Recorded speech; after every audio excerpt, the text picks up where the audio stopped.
Oke,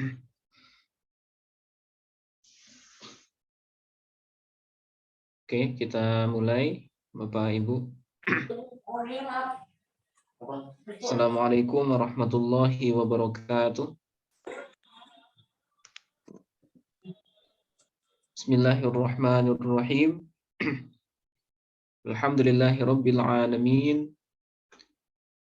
Wassalatu wassalamu ala asyrafil anbiya'i wal mursalin wa ala alihi wa sahbihi ajmain. Allahumma faqihna fid din wa 'allimna at-ta'wil. Amin ya rabbal alamin.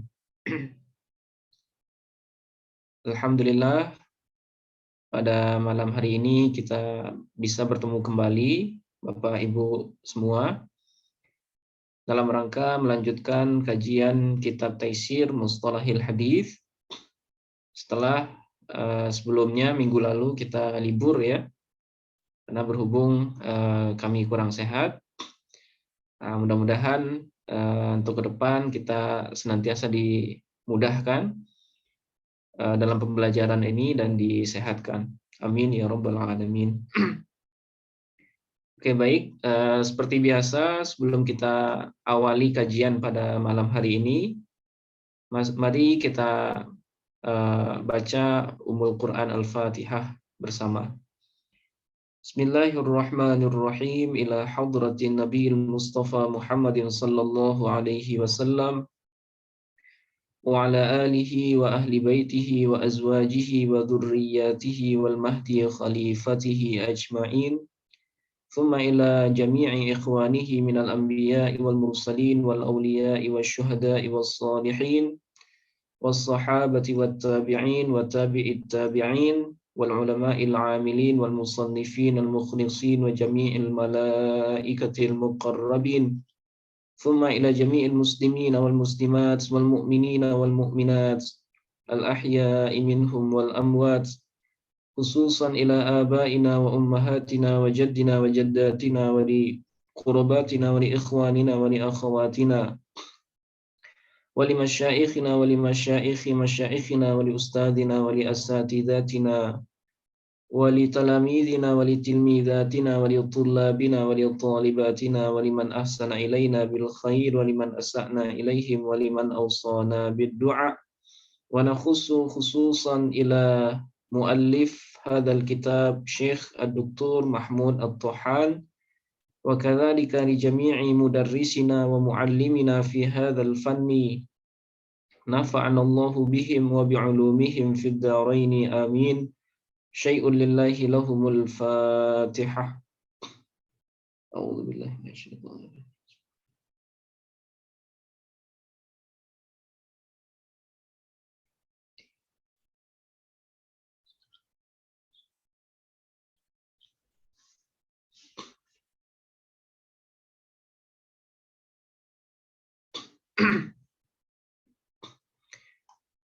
Baik, Bapak Ibu, pada pertemuan sebelumnya kita sudah selesai ya.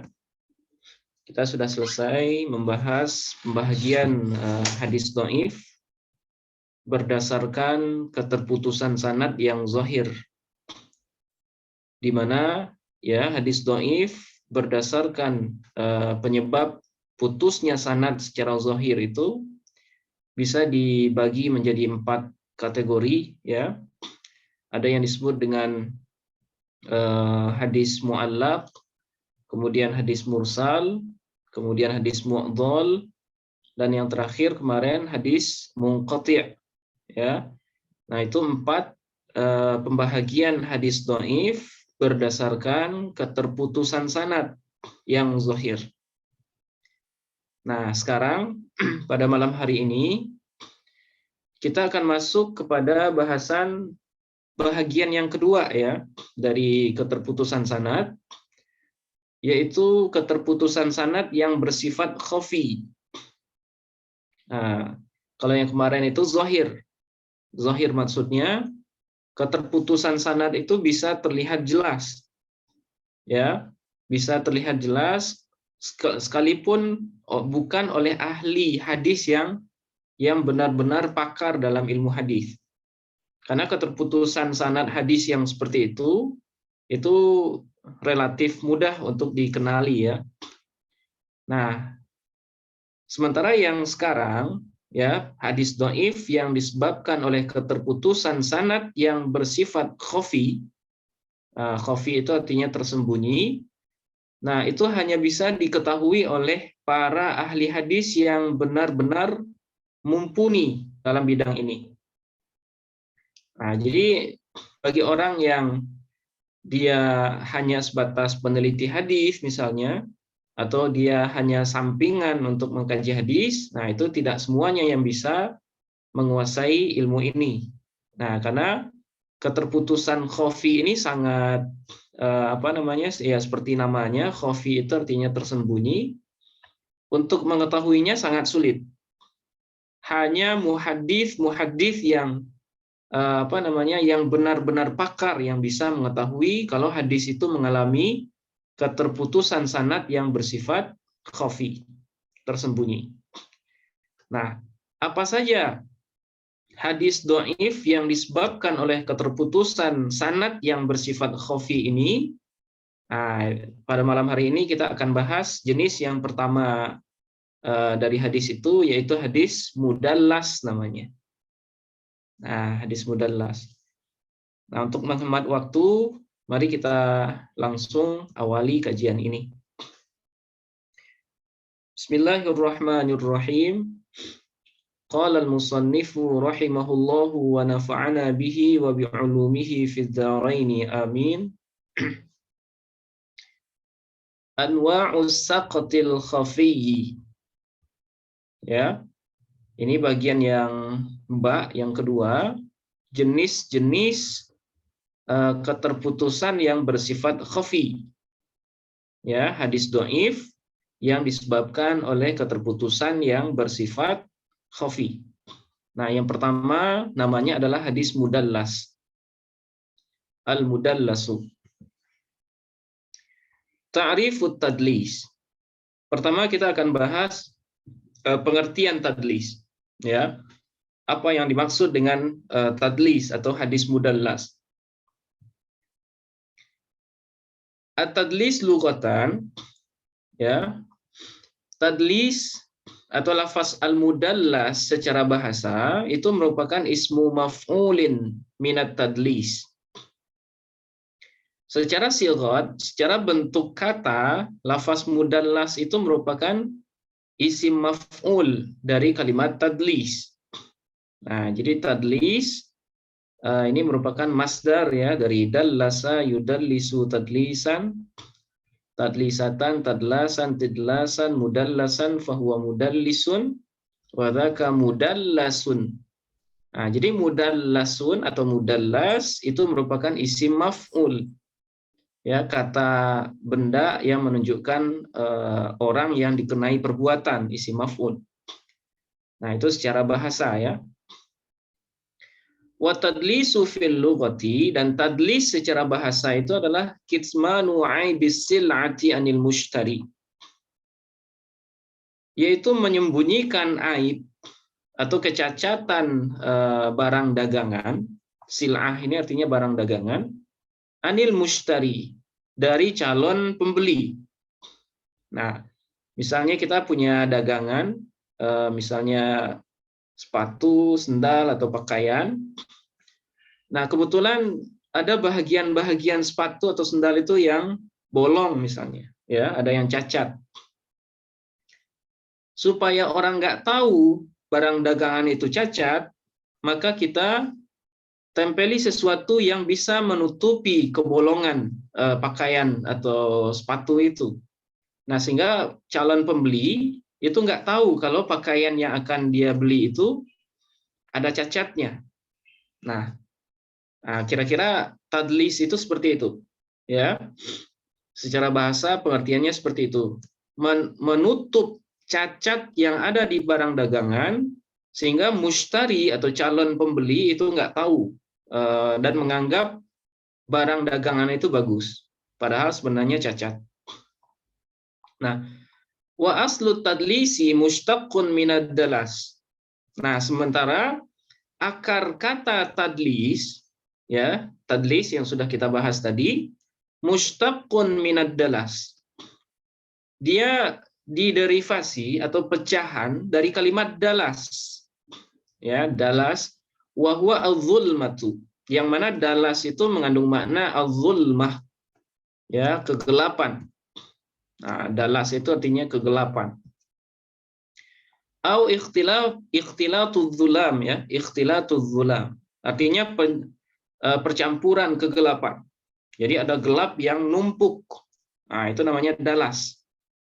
Nah, kama fil qamus, sebagaimana yang dijelaskan dalam Qamus Al-Muhit.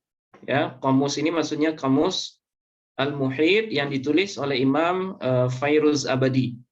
Nah, jadi beliau menjelaskan dalam Mu'jam itu, dalam kamus itu, kalau dalas itu maknanya adalah az-zulmah atau ikhtilatudz zulam, percampuran kegelapan. Nah, faka'annal mudallisa litawtiyatihi alal waqifi alal hadithi azlama amrahu.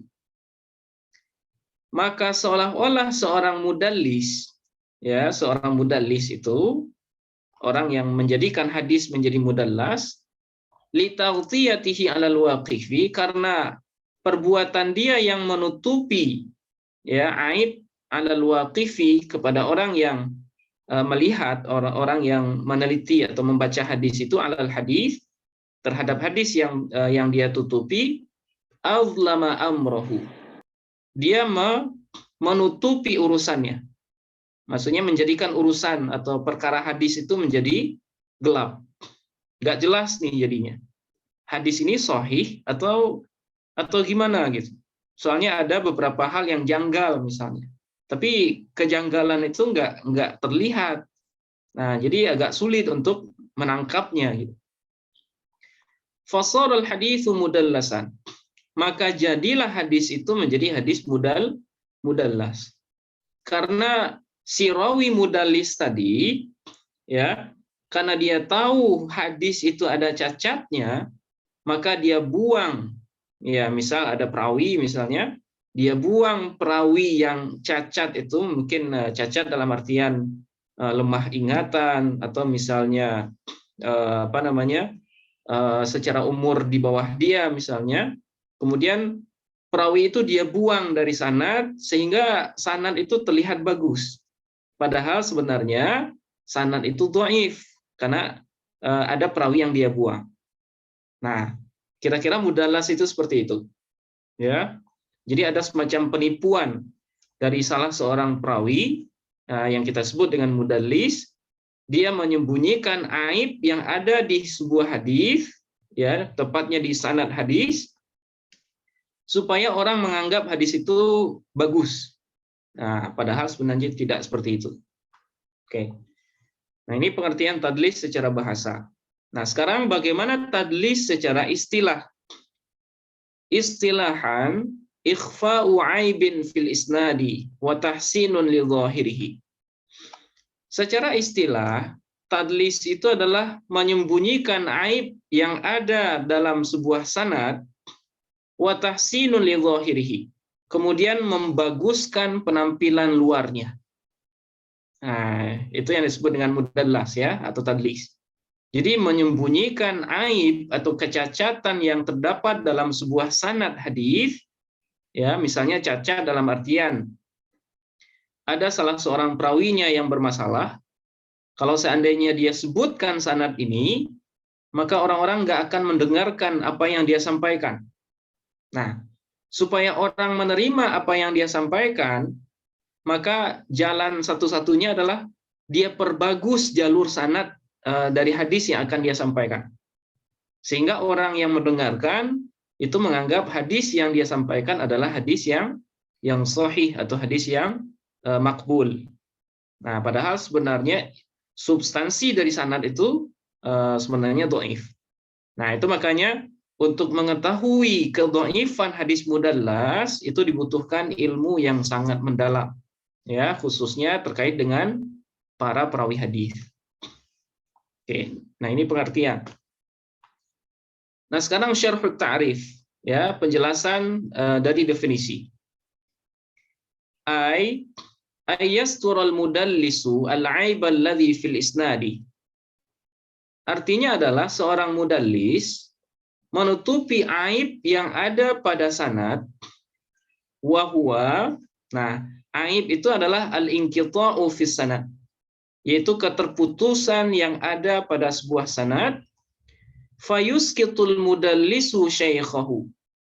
Kemudian si mudallis itu menghilangkan gurunya, ya, menghilangkan nama gurunya, tempat di mana dia meriwayatkan hadis itu. Wa yarwi an syaikhi syaikhihi. Kemudian dia riwayatkan hadis itu dari gurunya. Nah, artinya dia melompat, ya. Jadi seorang rawi itu kan sebenarnya dia punya guru, ya, punya guru. Nah, sekarang si rawi mudallis ini dia menghilangkan gurunya dalam sanad itu. Dia nggak menyebutkan gurunya, tapi dia menghubungkan sanadnya langsung kepada guru dari gurunya, ya, guru dari gurunya. Wa yahtalu fi ikhfa'i hadzal isqati, ya, dan dia berusaha untuk menyembunyikan keterputusan ini, ya, dia berusaha atau berupaya untuk menyembunyikan keterputusan itu. Nah, sehingga seolah-olah sekalipun gurunya dihilangkan, tapi seolah-olah sanad ini tetap nyambung gitu. Wa yuhassinu dhahiral isnadi bi ayyuhimal ladzi yarahu bi annahu muttasilun. Dan dia memperbagus bentuk sanad, ya, bentuk zahir sanad, bi ayyuhimal ladzi, dengan bahwa memberi keraguan dia, ya, yuhim, ya, memberikan semacam waham, ya, keraguan, alladzi yarahu bi annahu muttasil. Keraguan yang mungkin dia melihatnya bi annahu muttasil, bahwasanya hadis itu sebenarnya muttasil, la saqata fihi, ya, tidak ada yang putus pada sanadnya. Nah, jadi secara sederhana, kalau bisa kita jelaskan ulang, hadis mudallas itu yaitu ketika seorang perawi, ya, dia menghilangkan gurunya, menghilangkan nama gurunya. Kenapa dia hilangkan? Karena mungkin gurunya ini adalah seorang yang terkenal sebagai orang yang bermasalah, ya, mungkin hafalannya kurang kuat, atau mungkin karena umurnya yang lebih muda dari dia, sehingga dia gengsi meriwayatkan hadis ini dari gurunya itu, maka dia hilangkan nama gurunya, kemudian dia sambungkan namanya ke nama guru dari gurunya. Nah, kebetulan dia dengan guru dari gurunya ini pernah belajar juga, pernah bertemu juga, ya, pernah bertemu gitu, ya, pernah belajar. Tapi bukan dalam hadis yang sedang dia tadliskan ini. Dia pernah belajar kepada guru dari gurunya, tapi bukan hadis yang sedang dia tadliskan. Nah, sehingga orang mengira ketika dia menyampaikan atau menghubungkan sanadnya kepada guru dari gurunya, orang mengira dia benar-benar benar-benar mendengarkan hadis itu dari yang bersangkutan, dari gurunya itu. Padahal sebenarnya hadis yang sedang dia tadliskan ini dia peroleh dari gurunya yang dia buang. Tapi karena khawatir kalau dia menyebutkan dia mendapatkan hadis ini dari gurunya, guru yang dia buang ini, maka orang-orang akan mencap, oh, hadis kamu dhaif, karena si fulan yang menjadi gurumu itu adalah seorang yang dhaif. Nah, seperti itu kira-kira, ya. Nah, jadi antara si mudallis dengan guru dari gurunya ini pernah ketemu, tapi tidak dalam hadis yang sedang dia tadliskan. Nah, kuncinya di sana. Nah, itu yang disebut dengan tadlis. Nah, sekarang kita lanjut aqsamut tadlis, ya. Ada berapa pembagian tadlis? Aqsamut tadlisi, pembagian tadlis atau hadis mudallas. Litadlisi qismani ra'isiyani huma tadlisul isnadi wa tadlisus syuyukhi. Tadlis itu mempunyai dua jenis yang utama ya. Huma, yaitu yang pertama disebut dengan tadlisul isnad, kemudian yang kedua disebut dengan tadlisus syuyukh. Nah, jadi hadis mudallas itu, itu dua saja pembahagian secara umumnya ya. Ada yang disebut dengan tadlisul isnad, kemudian ada yang disebut dengan tadlisus syuyukh. Nah, apa bedanya? Kita lanjutkan. Tadlisul isnad. Kita mulai dari tadlisul isnad. Apa yang dimaksud dengan tadlisul isnad?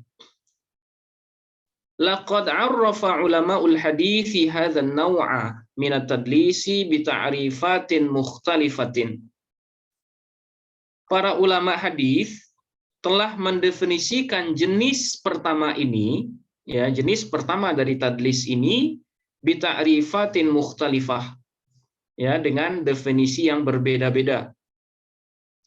Wa sa'akhtaru asahhaha wa adaqqaha fi nadhari. Maka saya, kata Syekh Mahmud Tohan, akan memilih pengertian yang paling sahih dan yang paling adaq, ya, yang paling halus atau yang paling mendekati fi nadhari, sesuai dengan pemikiran saya. Wa huwa, dan pengertian yang saya anggap bagus itu, kata Syekh Mahmud Tohan, adalah ta'riful imamaini Abi Ahmad bin Amr al-Bazzar wa Abil Hasan ibni al-Qattan. Yaitu ta'rif atau pengertian yang diungkapkan oleh Imam Abu Ahmad bin Amr al-Bazzar, ya, beliau adalah ahli hadis juga, kemudian oleh Abil Hasan ibni al-Qattan. Nah, pengertian dua ulama inilah yang dipilih oleh Syekh Mahmud Tohan sebagai definisi untuk hadis tadlis, ya, tadlisul isnad. Nah, apa itu pengertiannya? Wa hadza ta'rifu huwa. Pengertian itu adalah sebagai berikut. Tadlisul isnad ta'rifuhu ayyarwi ar-rawi amman qad sami'a minhu ma lam yasma' minhu min ghairi ayyadhkura annahu sami'ahu minhu.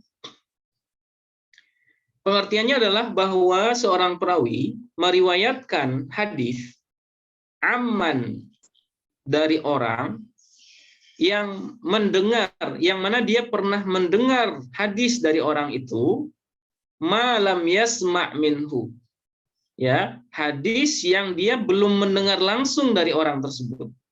Nah, jadi dia pernah berguru kepada seorang, ya, seseorang perawi, gurunya, tapi dalam hadis yang sedang dia tadliskan ini dia tidak pernah mendengar langsung.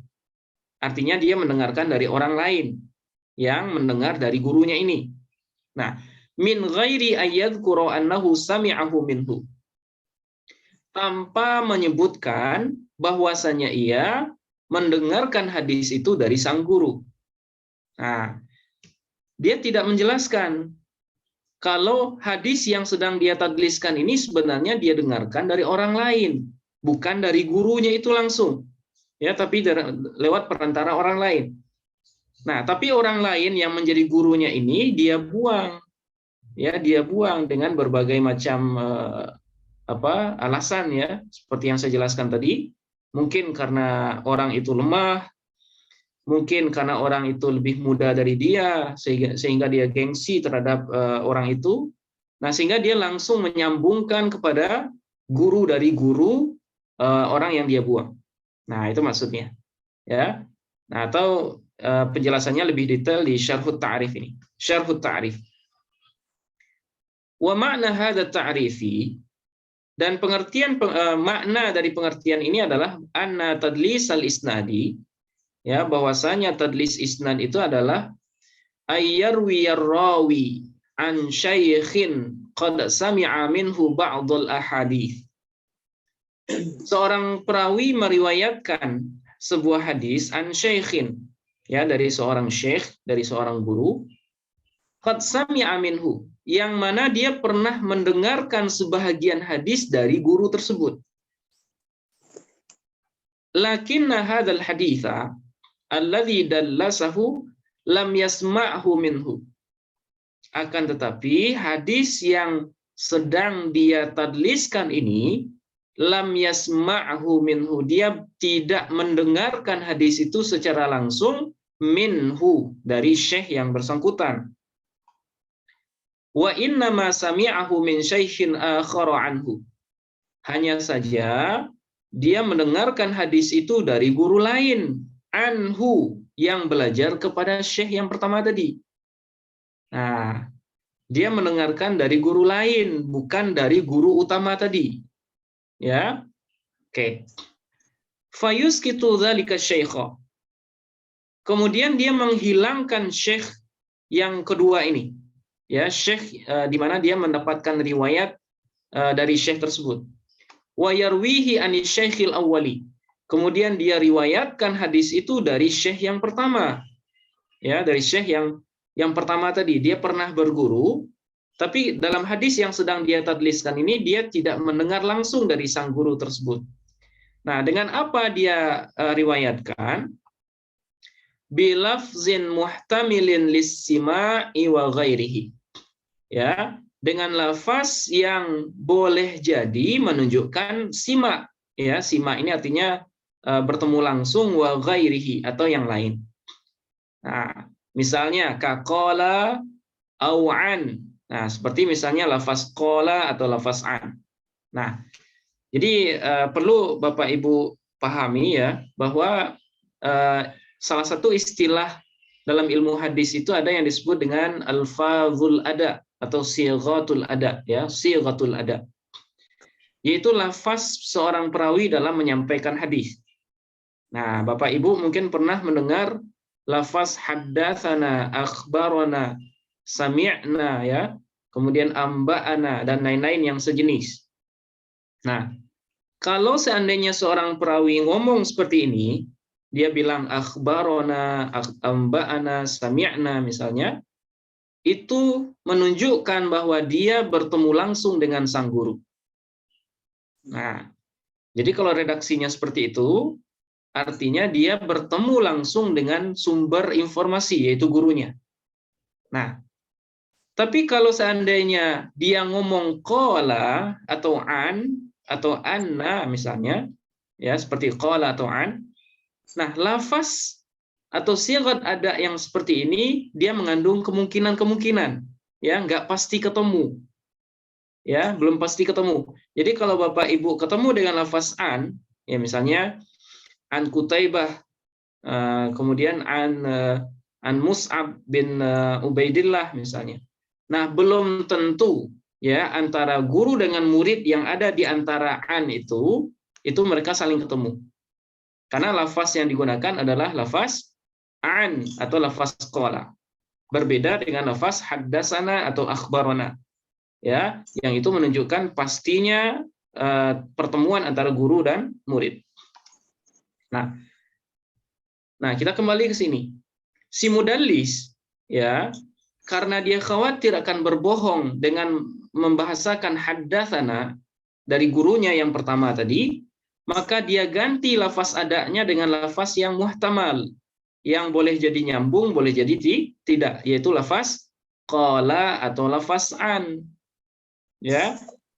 Tujuannya apa? Liyuhima ghairahu annahu sami'ahu minhu. Yaitu untuk memberikan kewahaman atau memberikan keraguan terhadap orang lain, atau memberikan semacam keyakinan kepada orang lain bahwasanya dia mendengarkan hadis ini langsung dari syekh yang pertama tadi. Nah, jadi dia bilang qala, ya, seolah-olah dia mendengar langsung, padahal sebenarnya dia bohong ini. Dia mendengarkan dari orang lain. Ya, kalau dia bilang haddatsana asy-syaikhul awwalu, telah bercerita kepada kami syekh yang pertama. Nah, sementara haddatsana ini menunjukkan pertemuan langsung, maka ketahuan dia bohong. Khawatirnya dia bohong, ya, karena dia mengungkapkan sesuatu yang tidak dia jalani. Nah, sehingga dia ubahlah lafaz adanya dengan qala atau dengan an. Tujuannya adalah supaya memberikan semacam semacam keyakinan kepada pendengar atau kepada muridnya kalau dia mendengarkan langsung dari syekh yang pertama. Lakin la yusarrihu bi annahu sami'a minhu hadzal haditsa. Namun dia tidak menjelaskan bahwasanya dia mendengarkan langsung hadis ini dari syekh yang pertama. Nah, fala yaqulu, maka dia tidak katakan sami'tu. Jadi lafaz adanya dia nggak menggunakan sami'tu. Kenapa? Ya karena kalau dia mengatakan sami'tu atau haddatsani, nah itu dia bohong. Bohong ya. Kenapa bohong? Ya karena sami'tu dengan haddatsani menurut apa yang ditradisikan oleh ahli hadis, ya, lafaz ini menunjukkan pertemuan langsung. Sementara dia tidak langsung bertemu dengan guru yang pertama. Hatta la yasira kadzaban bidzalika. Sehingga dia tidak menjadi seorang pendusta dengan perbuatan itu. Ya, karena dia cuma bilang qala, artinya dia nggak bohong. Ya, artinya dia nggak bohong. Padahal sebenarnya dia bohong itu. Tsumma qad yakunu alladhi asqatahu wahidan aw aktsar. Nah, kemudian kadang-kadang ada perawi yang dibuang itu wahidan aw aktsar. Bisa jadi satu orang ataupun lebih. Nah, jadi perawi yang dihilangkan oleh mudallis itu boleh bisa jadi satu orang, bisa jadi dua. Nah, seperti itu. Nah, itu yang dimaksud dengan tadlisul isnad. Ya agak rumit ya, tapi mudah-mudahan bisa dipahami. Nah, sekarang apa bedanya tadlisul isnad dengan irsalul khafi? Nah, jadi ada lagi istilah lain Bapak Ibu. Ada yang disebut dengan mursal khafi. Ya, bentuknya mirip dengan tadlisul isnad, tapi ini berbeda. Nah, apa bedanya? Al-farqu bainahu wa bainal irsalil khafi. Ya, perbedaan antara tadlisul isnad dengan irsal khafi. Qala Abul Hasani Ibnul Qattan ba'da dzikrihi lit-ta'rifis sabiqi, ya. Imam Abul Hasan bin Ibnul Qattan setelah setelah menyebutkan pengertian yang di atas tadi, qala, beliau berkata, wal farqu bainahu wa bainal irsali. Adapun perbedaan antara tadlisul isnad dan antara mursal khafi adalah annal irsala riwayatuhu amman lam yasma' minhu. Adapun mursal khafi merupakan riwayat seseorang dari orang atau dari guru yang dia tidak mendengar langsung dari guru tersebut. Nah, tadi kan kalau dalam mudallis itu dia kan menggugurkan nama gurunya, menghilangkan nama gurunya, kemudian naik kepada guru dari gurunya, yang mana dia pernah berguru kepada guru dari gurunya tadi atau kakek guru. Tapi kalau mursal khafi, ya, setelah dia menghilangkan nama gurunya, dia naik ke guru dari gurunya, tapi dia tidak pernah berguru, tidak pernah ketemu, ya, sama kakek gurunya ini. Nah, itu bedanya dengan tadlisul isnad. Kalau mursal khafi tidak pernah berguru, tidak pernah meriwayatkan hadis dari syaikhihi, dari syekhnya tadi. Nah, wa ildahu dzalika, adapun penjelasan tentang hal itu adalah anna kullam minal mudallisi wal mursili irsalan khafiyan yarwi an syaikhin syai'an lam yasma'hu minhu. Bahwasanya masing-masing dari mudallis dan mursil, ya, mursil maksudnya pelaku mursal khafi, wal mursili irsalan khafiyan, ya, pelaku dari hadis mursal khafi, yarwi an syaikhin syai'an. Keduanya sebenarnya meriwayatkan dari seorang guru syai'an, ya, berupa sebuah hadis. Lam yasma'hu minhu, yang mana dia tidak mendengar hadis itu secara langsung dari sang guru. Dengan apa? Bilafzin yahtamilus sima'a wa ghairahu. Ya, dengan lafaz yang mengandung kemungkinan sima, ya, sima pertemuan, wa ghairahu, dan lainnya. Nah, seperti misalnya qad tadi ya, qad, qala atau an. Lakinnal mudallisa, akan tetapi mudallis, Nah, ini bedanya ya. Lakinnal mudallisa qad sami'a min dzalika syaikhi ahaditsa ghairallati dallasaha. Akan tetapi kalau si mudallis dia mendengar dari syekh itu, ya, dari syekh itu hadis-hadis yang tidak dia tadliskan sekarang. Dia pernah belajar, dia pernah meriwayatkan dari syekh itu hadis yang lain, tapi bukan hadis yang sedang dia tadliskan. Ala hini annal mursila irsalan khafiyan lam yasma' min dzalika syaikhi abadan.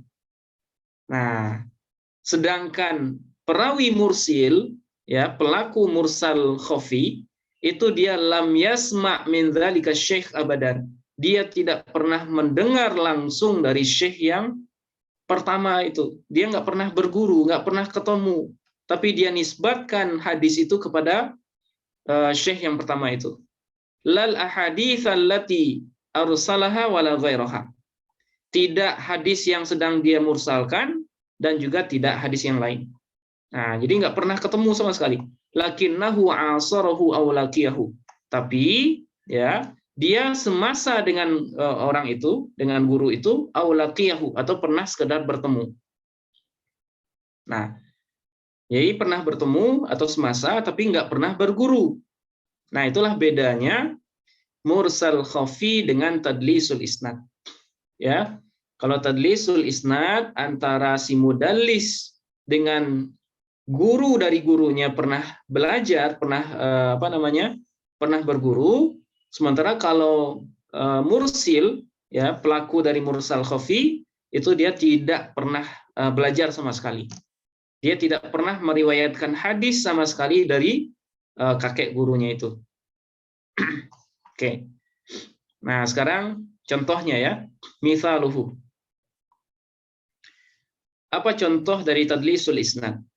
Ma akhrajahul hakimu. Ya, hadis yang diriwayatkan oleh Imam Hakim bisanadihi ila Ali ibni Khashram. Ya, dengan sanad beliau yang sampai kepada Ali bin Khashram. Qala, berkata Ali bin Khashram, qala lana Ibnu Uyainah, ya, telah berkata kepada kami Sufyan bin Uyainah, ya, aniz Zuhri. Ya, beliau berkata, beliau menjelaskan sesuatu, beliau nisbatkan ke Imam Az-Zuhri, aniz Zuhri. Faqila lahu, kemudian dikatakan kepada Sufyan bin Uyainah, sami'tahu min Az-Zuhri, apakah engkau mendengar hadis ini dari Az-Zuhri langsung? Faqala, kemudian berkata Sufyan bin Uyainah, la wala mimman sami'ahu min Az-Zuhri. Tidak, ya, saya tidak mendengar langsung dari Az-Zuhri dan juga tidak dari orang yang mendengar langsung dari Az-Zuhri. Nah, jadi beliau tidak mendengar dari dari Az-Zuhri ataupun dari orang yang mendengarkan langsung dari Az-Zuhri. Berarti dari orang ketiga itu beliau mendengarnya, bukan dari orang kedua. Haddatsani Abdur Razzaq, menceritakan kepadaku tentang hadis ini oleh Abdur Razzaq, kemudian dari dari Ma'mar, kemudian dari Az-Zuhri. Nah, artinya apa? Antara Sufyan bin Uyainah dengan Az-Zuhri itu ada dua orang yang beliau tadliskan, yaitu Abdur Razzaq, kemudian Ma'mar. Ya, harusnya beliau menyebutkan haddatsani Abdur Razzaq an Ma'mar an Az-Zuhri. Tapi di sanad pertama beliau bilang aniz Zuhri mubasyarah, ya, dari Az-Zuhri secara langsung. Fa fi hadzal mitsal asqata Ibnu Uyainata itsnaini bainahu wa bain Az-Zuhri. Maka dalam contoh ini, ya, Sufyan bin Uyainah menggugurkan dua orang gurunya, ya, dua orang gurunya yang ada bainahu wa bain Az-Zuhri, yang ada antara dia dengan Imam Az-Zuhri. Nah, dia menggugurkan dua orang, yaitu Abdur Razzaq. Nah, kemudian yang kedua Ma'mar. Nah, itu. Nah, inilah gambaran, ya, gambaran dari tadlisul isnad, ya. Tadlisul isnad. Jadi mudallis itu dia sengaja membuang gurunya ya, membuang gurunya, boleh juga membuang guru dari gurunya, seperti ini, boleh 2 orang yang dia buang. Kemudian dia naik kepada kakek gurunya dengan harapan, ya, dengan harapan orang-orang menerima apa yang dia sampaikan sebagai sebuah kebenaran atau sebagai sebuah hadis yang sanadnya bagus. Padahal sebenarnya ketika dia menyebutkan nama gurunya langsung, maka orang akan kenal, oh ternyata sanad kamu tentang hadis ini lemah, sehingga orang-orang nggak nerima. Padahal dia pengen orang nerima apa yang dia sampaikan. Nah, kira-kira seperti itu, Bapak Ibu, ya, penjelasan tentang tadlisul isnad. Kayaknya nggak bisa kita lanjutkan ke yang kedua, ya, karena lumayan panjang. Sampai di sini dulu. Kalau ada yang mau kita diskusikan, silahkan. Izin bertanya, Ustaz. Oh ya, silakan Mas Hafiz. Kalau untuk mengetahui bahwa dalam sebuah riwayat itu termasuk riwayat yang ada tadlisnya itu seperti apa, Ustaz?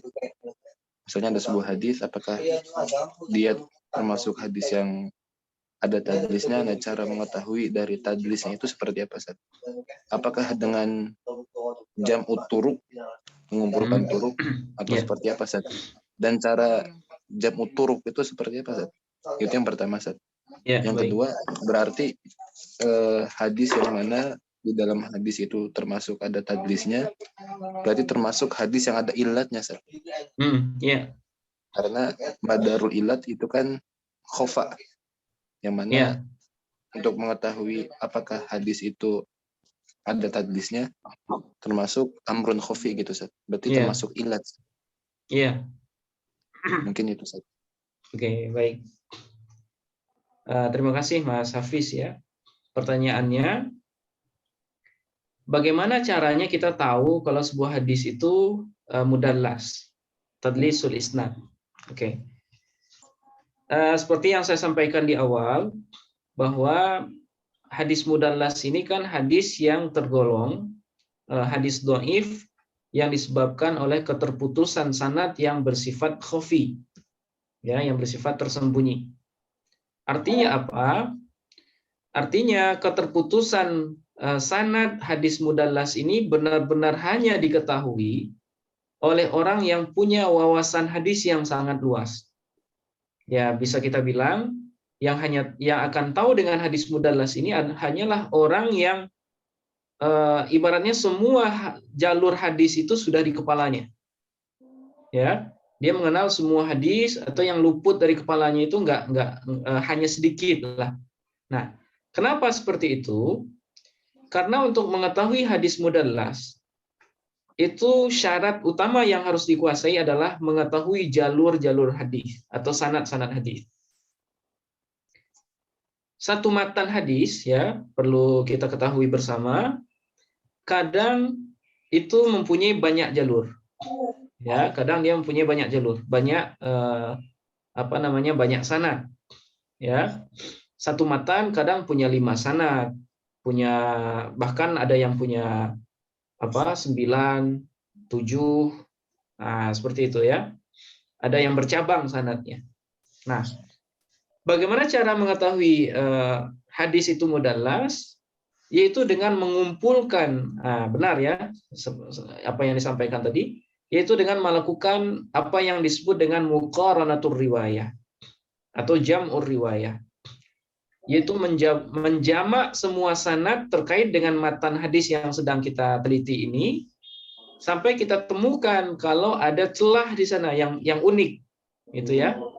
Yang unik maksudnya sebagian besar sanad, ya, itu misalnya jumlah perawinya 5 orang. Jumlah perawinya 5 orang. Tapi khusus untuk satu sanad ini, satu jalur, tapi jumlah perawinya cuma 4 orang. Ini agak unik, walaupun Ali sanadnya,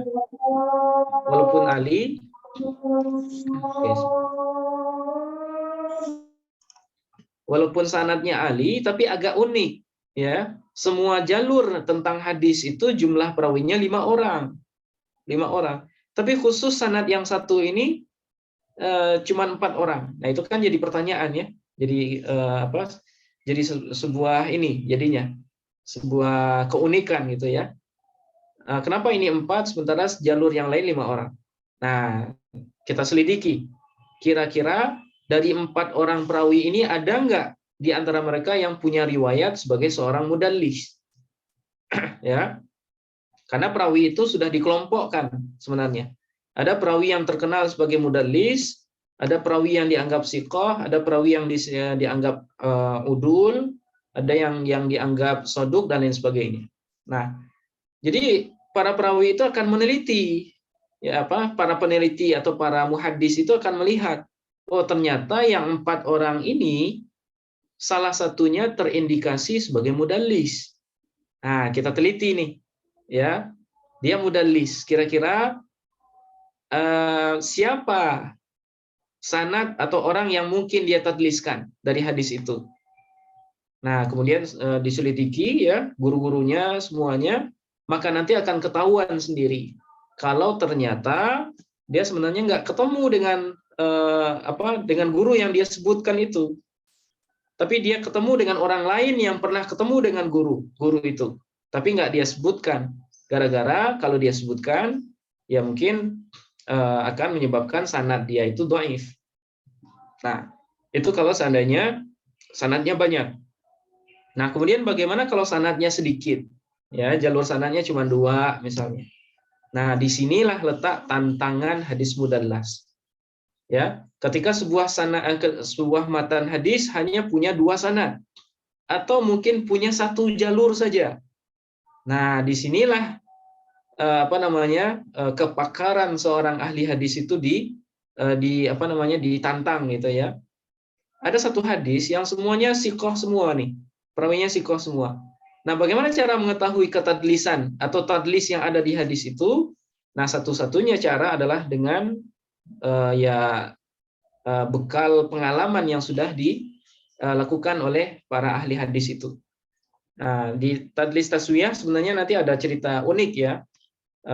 Ketika Ibnu Abi Hatim dapat cerita dari ayahnya, kalau hadis yang dia dapatkan itu ternyata mudallas. Nah, mungkin minggu depan kita jelaskan.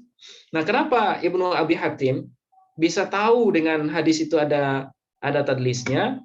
Nah, karena itu lewat pengalaman ya. Karena beliau sudah lama dan paham semua jalur-jalur hadis, sehingga ketika ada hadis yang agak unik, ini kenapa kok dia bisa langsung? Nah, itu dicurigai. Ya, muncul insting dia sebagai ahli hadis yang mencap kalau hadis ini sebenarnya munqati', ya sebenarnya mudallis, tadlis sebenarnya, tapi orang-orang menganggapnya muttasil. Nah, jadi kita simpulkan cara pertama untuk mengenal hadis itu mudallas atau enggak yaitu dengan jam'ur riwayah atau dengan muqaranatur riwayah. Itu kalau sanad hadisnya banyak. Tapi bagaimana kalau sanad hadisnya cuma 2 atau 1? Nah, ketika itulah sulitnya penelitian hadis terkait dengan hadis mudallas. Maka itu yang diutamakan adalah kemampuan hafalan dari sang kritikus hadis ketika dia melihat sanad yang sebenarnya sebenarnya mudallas tapi secara zahir kelihatan muttasil. Nah, seperti itu mungkin ya. Itu untuk yang pertama. Kemudian untuk pertanyaan kedua, apakah tadlis ini bisa disebut juga dengan illah? Nah, benar ya. Salah satu illah khafiyah itu ya. Salah satu illah hadis yang membuat hadis itu mu'allal itu adalah adanya perawi yang mudallis. Ya. Kadang ada sebuah hadis itu secara zahir sanadnya bagus semua, tapi setelah diteliti ulang ternyata ada 1 orang perawinya yang terindikasi sebagai mudallis. Nah, ketika itulah hadis yang awalnya sahih itu berubah menjadi hadis mu'allal. Ya, hadis yang punya illah. Apa illahnya? Tadlis. Ya, illahnya salah seorang perawinya adalah seorang mudallis. Nah, jadi benar ya. Salah satu illah hadis itu adalah tadlis. Bisa kita bahasakan seperti itu. Mudah-mudahan bisa dipahami Mas Hafiz dan Bapak Ibu yang lain. Ustaz, saya izin bertanya lagi, Ustaz. Oh iya, silakan Mas. Untuk perbedaan ini, Ustaz, apa namanya istilah? Kan kalau di Alfiya Iraqi itu ada bab mu'allal, Ustaz. Yang mana Mu'allal, ya. Imam Iraqi wasammima bi'illatin mashmulu mu'allalan wala taqul ma'lulu. Apakah ada Ya. perbedaan antara mu'allal, ma'lul, mu'al gitu, Ustaz? Apa sama-sama aja gitu? Oke. Apakah ada perbedaan antara istilah ma'lul kemudian mu'allal gitu ya? Secara sigat dia secara akar kata memang beda sih. Mu'allal dari allala yu'allilu ta'lilan, dari sulasi mazid satu huruf. Kemudian kalau ma'lul itu dari alla ya, dari sulasi mujarrad. Untuk perbedaan secara makna saya belum terlalu mendalami ya. Apakah ada bedanya istilah ma'lul dengan mu'allal atau dengan mu'al? A'alla yu'illu ya, i'lalan. Nah, itu beda lagi asal katanya. Tapi berdasarkan berdasarkan pengaruh perubahan lafaz itu harusnya ada bedanya. Ya, karena dalam kaidah ilmu sharaf itu taghayyurul mabna tufidu taghayyura al-makna ya, perubahan bentuk akan menyebabkan adanya perubahan makna. Tapi sejauh ini sependek yang saya baca, saya belum menemukan perbedaan yang spesifik atau yang mendetail antara istilah itu. Mungkin nanti kita baca dulu Mas Hafiz ya. Kalau secara mendetail saya belum tahu ya. Kita belum tahu detailnya. Barangkali ada perbedaan. Nah, nanti kalau ada kita jelaskan di pertemuan selanjutnya, insya Allah. Jazakallah khair, Ustaz. Wassalamualaikum. Bayakum. Oke, masih ada Bapak Ibu? Silakan.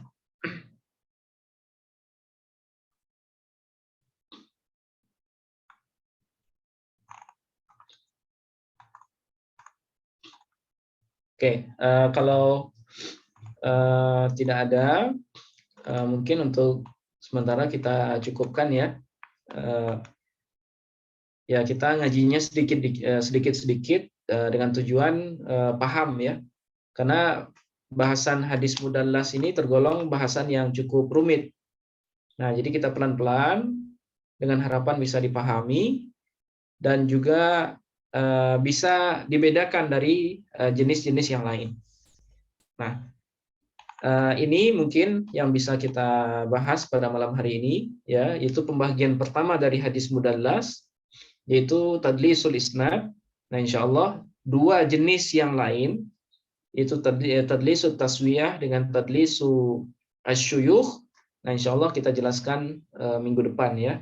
Mudah-mudahan kita semuanya diberikan kesehatan oleh Allah Subhanahu wa taala dan apa yang kita bahas bisa dianggap sebagai ibadah ya.